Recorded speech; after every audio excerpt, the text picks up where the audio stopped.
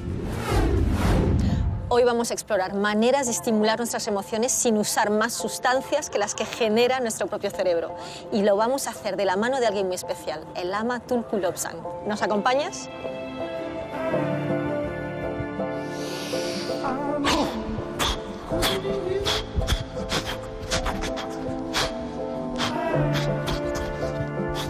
Tulku Lobsang, es un placer tenerte con nosotros hoy aquí. La mayor parte de las personas no toman drogas para causar algún tipo de destrucción en sí mismos, sino porque quieren que estas drogas ejerzan ese efecto químico en su cerebro que les hace sentir bien. Correcto.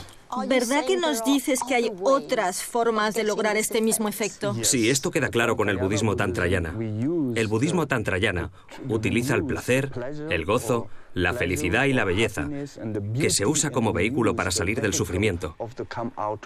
Pero cuando se usa la felicidad y la belleza para salir del sufrimiento, hay que tener claro que puede ser muy peligroso. Pero a las personas normales como yo, Buda les dice, no bebas. Al beber, por ejemplo, al beber alcohol, se destruye el cuerpo. Por ejemplo, muchos jóvenes de Occidente, en concreto en España, beben alcohol. Nos encontramos con este problema en España en niños y adolescentes a partir de los 13 años de edad, que es cuando empiezan a beber. Tú viajas por todo el mundo. ¿Has observado este fenómeno en otras culturas?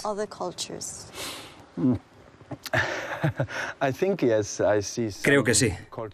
He constatado que en algunas culturas se bebe más que en otras. Por ejemplo, en el Tíbet no se bebe tanto. Los jóvenes nunca beben. ¿Y cómo se divierten? Principalmente, lo pasan bien saliendo juntos, jugando, bromeando, contándose historias. Tampoco se encuentran fácilmente. No es fácil comprar drogas. Lo curioso es que las drogas no nos interesan. Por lo menos en la zona que yo conozco. En mi región, porque el Tíbet es bastante grande. Mira, cada monasterio cuenta con un pequeño jardín. En los monasterios viven monjes que cuidan del jardín y cultivan todo tipo de flores distintas. Y siempre cultivan una flor roja muy bonita, que se llama flor del sueño. Al olerla, el efecto es muy malo. Ahora sé que la flor es una droga. ¿Una droga? ¿Y qué efecto tiene? Nunca la usamos, solo la cultivamos porque es muy bonita. Nadie la usa, porque la gente carece de esta especie de tradición. Y tal vez porque saben cómo generar estos sentimientos sin drogas, ¿es posible? Es posible también, sí. Creo que especialmente en el Tíbet, en nuestra región, tenemos un entorno social muy bueno. Simplemente hacen excursiones por la naturaleza y disfrutan, pero sus pasatiempos más populares son reunirse y cantar. Las emociones positivas pueden estimularse de muchas maneras, pero el paso previo más importante es aceptarnos a nosotros mismos. Por ello, aseguraba Carl Roger, uno de los padres de la psicología moderna, que solo cuando las personas se aceptan a sí mismas como son capaces de cambiar. Hoy, el lama Tulku Lobsang va a sugerirnos un ejercicio para explorar hasta qué punto nos aceptamos y nos sentimos bien con nosotros mismos. Ojo, porque puede resultar un poco incómodo, aunque sea muy eficaz ponerlo en práctica. Creo que una de las mejores maneras de lograrlo es practicar, por ejemplo, la meditación, porque la meditación es la manera de ahondar en la naturaleza más profunda del yo. Cuando los jóvenes alcancen esa naturaleza profunda de sí mismos, descubrirán lo que tenían allí oculto. Descubrirán una retahíla de cosas hermosas. Un ejemplo de meditación muy sencillo: plantarte frente al espejo y quedarte ahí, mirándote durante 3 minutos. Se pueden ver muchas cosas interesantes. A algunos no les gusta mirarse. ¿Por qué? Porque no están acostumbrados a encontrar la felicidad en sí mismos, sino que siempre suelen buscarla fuera de ellos. Ese es el problema. En cualquier caso, después de mirarte, debes pasar 2 minutos diciéndote cosas bonitas. Cosas como eres una buena persona, has hecho muchas cosas buenas, o por lo menos has querido hacerlas. Es importante transmitir mensajes positivos y darte apoyo. Porque por lo general siempre predominan las cosas buenas. Y eso hará que empieces a gustarte, que empieces a confiar en ti mismo, que empieces a sentirte bien. Y luego debes empezar a conferirte a ti mismo poder. Porque a veces somos adictos al exterior y perdemos el poder, pasamos a depender del exterior. Exacto. Y luego a los 5 minutos simplemente mirarse y quererse. Quererse. Cuando logras quererte a ti mismo, te liberas de todo lo demás.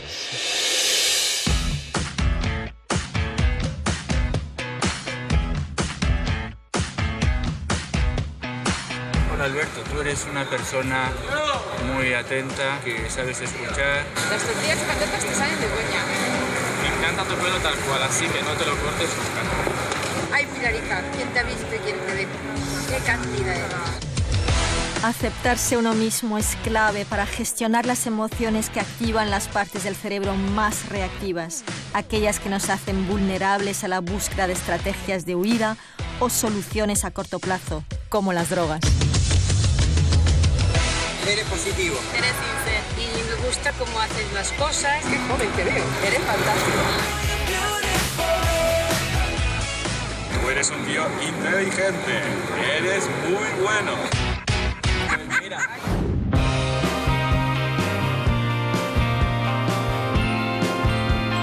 Lo que sabemos a ciencia cierta es que la felicidad no es un estado estable. Aparece y desaparece a lo largo de nuestras vidas. Tal vez resulte más natural aceptar que el cuerpo y la mente no están programados para ser constantemente felices, para el placer estático, sino para buscar un equilibrio entre la luz y la oscuridad, lo positivo y lo negativo, una búsqueda permanente de formas nuevas y creativas de vivir. No es magia, es inteligencia emocional.